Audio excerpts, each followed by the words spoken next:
हर budget से पहले एक सवाल बार बार उठता है, क्या अब ओल्ड टैक्स रिजीम का दौर खत्म हो रहा है? दरअसल भारत में टैक्स पेयर्स तेजी से न्यू टैक्स रिजीम की तरफ बढ़ते जा रहे हैं। आज करीब करीब 70% से भी ज्यादा tax payers new tax regime चुन रहे हैं।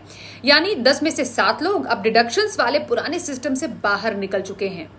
वैसे ओल्ड टैक्स रिजीम एक वक्त पर बहुत पॉपुलर हुआ करता था, लेकिन अब प्रॉब्लम साफ दिखने लगी है, जैसे कि एटीसी, एचआरए, होम लोन जैसी डिडक्शंस जुटाना कुछ मुश्किल पड़ता जा रहा है। वहीं सैलरी स्ट्रक्चर पर डिपेंडेंसी, प्रूफ्स दिखाना, paper work, tax disputes, basically इतनी डिडक्शंस मैनेज करना प्रैक्टिकल नहीं रहा।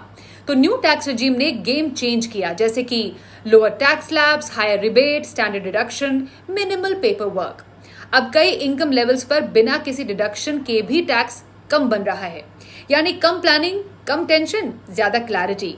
साथ ही न्यू टैक्स रिजीम को सरकार ने डिफॉल्ट ऑप्शन भी बना दिया। हर बजट में इसी रिजीम को बेहतर भी किया गया है। ओल्ड रिजीम में कोई बड़ा इंसेंटिव नहीं जोड़ा गया। तो एक्सपर्ट्स मानते हैं कि बजट 2026 भी इसी दिशा में आगे बढ़ेगा, और अगर यही ट्रेंड जारी रहा तो ओल्ड टैक्स रिजीम फ्यूचर में या तो लिमिटेड हो सकता है या फिर धीरे धीरे इररिलेवेंट।